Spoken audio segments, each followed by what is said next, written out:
I'll share a personal story, the awkward phases I went through in my own personal development, and what shifted for me over time. A few of you might be in the exact same phase right now. Well, I went through some interesting stages in my development. So in the beginning, I was just like, I just want a girlfriend, right? Just give me anything so I could have someone or feel not lonely. And then I was able to get dates. Wasn't getting a lot of second dates. Then I was able to get second dates and third dates, but only from girls who wanted me to be their boyfriend. And then the only way that sex would happen is if they felt like there was some sort of commitment happening, right? And then as I got more attractive and boosted my, sexual market value, more girls were willing to have like casual relationships, especially when I got in better shape. Right. Basically, when I was overweight, like the only girls I was ever banging were like a girlfriend who was like, okay, this guy's maybe not the hottest guy. I certainly wouldn't choose him for a one night stand, but he makes a good boyfriend and he'll take care of me and that sort of thing. I get it. Basically, your product, as your product gets better, you basically are able to offer less commitment and still have sex. Exactly. And then during that phase, I might be able to keep a rotation girl around for like 3 months, right? A casual sort of thing. And then 3 months or 4 months would go by and then she'd be like, all right, well, I want more. And then it would kind of blow up. But then as I continued to get even better, I realized I was keeping rotation girls around for years. And they understood that like, okay, Robbie is never going to commit to me, but sex is great. I have a great time with him. He takes me amazing places. His friends are cool. My life is just so much better by being a part of Robbie's life. Why would I not continue, doing all the things? The next question is from a guy in the group, and that's how to friend zone a girl that you're interested in, but she's already kind of put you in the friend zone, but she keeps wanting to hang out with you. And I'll explain the actual question in a second. But how do you kind of do that without making things weird? Somebody texted me, a guy who used to be in the group a long time ago. He asked me, Robbie, at what point would you say it's too late to put a chick into social circle? And he lists that she's an ex-colleague. She has a boyfriend. Said we went out for drinks the other night, me and her, and had a great time. Lots of touching.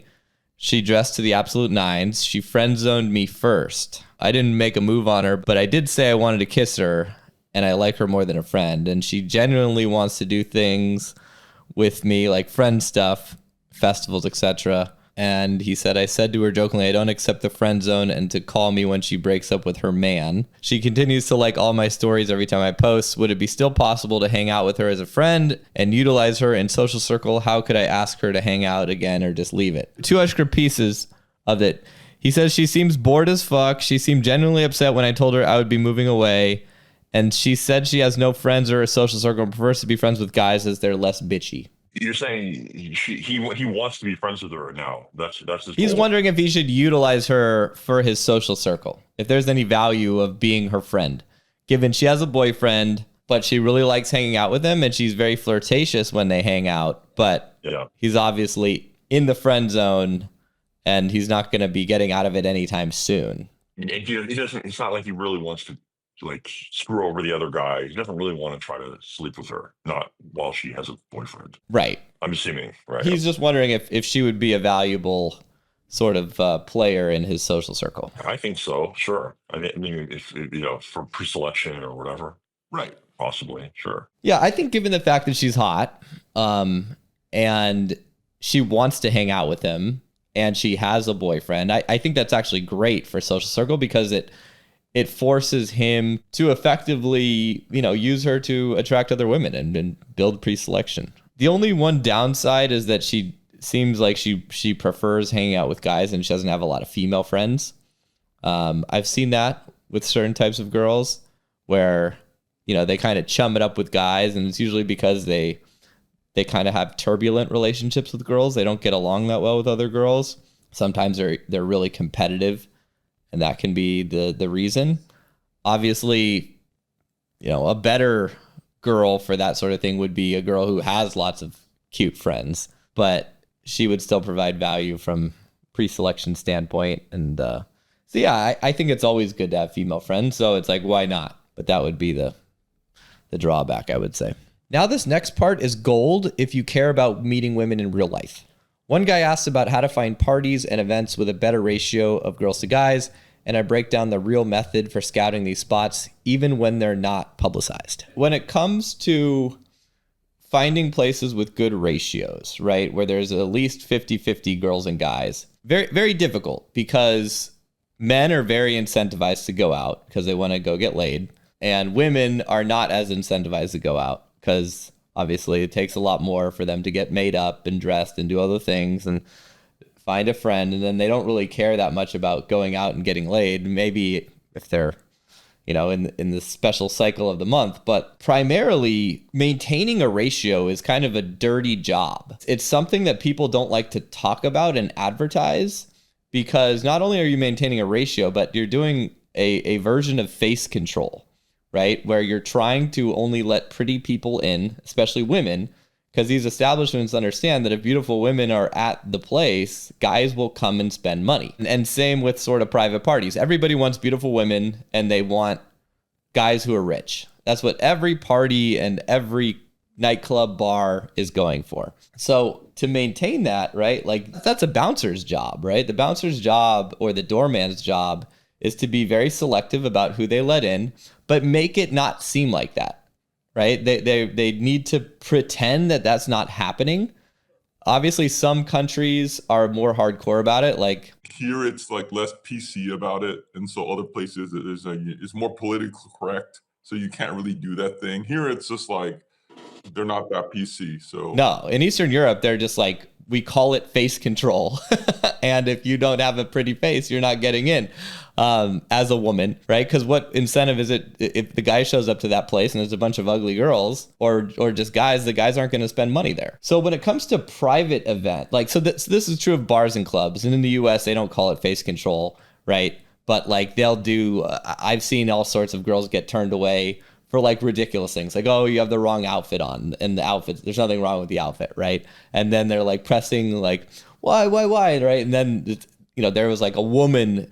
A lot of the time in the U.S., you have these female door women or door girls, right? And it's better for them to turn away the ugly girls because it's female versus a door guy doing it. Then he could get in trouble for harassment or God knows what the hell someone might complain about if it's a man at the door. But here you see that a lot in the U.S. at the more exclusive venues when they're trying to maintain a ratio. So if you're looking for private parties that maintain a ratio, like you're just not going to find them because first of all, they're not going to advertise for them. And if they do advertise like that, it looks grimy. It looks gross, right? Like if somewhere on the advertisement, it says we maintain a solid ratio of men to women, like you just look fucking like flyer. What's that? In Istanbul, I showed you a flyer. I know, but anything that says that's the giveaway that it's probably going to be bad because they have to say it, right? Like the way that I maintained this during my events or events I went through was we were very careful about who saw the list.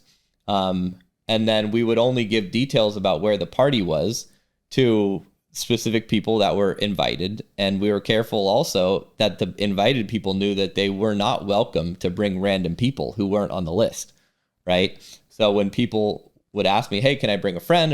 It's not like I would want to say, are they a girl or are they a guy, right? I would say, well, you can add them to the group and I can let you know if we have space. So you're doing all of this sort of undercover signaling to try to curate the right crowd. Yeah, I'm not sure you're going to find, like, basically you have to know high value guys and they have to invite you. And if you don't know high value guys yet, then you got to go out and you got to meet them and you got to demonstrate that you're high value or you can host parties and then high value guys will find you. But yeah, I don't think there's any value in like searching. I mean, you tell me, have you found any by searching? It's just usually I mean, the last one of the parties we went to that actually me and went to in Warsaw, Poland, was we went to a really cool party. It started out looking kind of bad because it was like women who were like close to 40. It started looking kind of bad. And then after an hour or so, that kind of crowd cleared out and a different crowd came in. And it was like everyone was really young, everyone was college age, and it was like a lot of.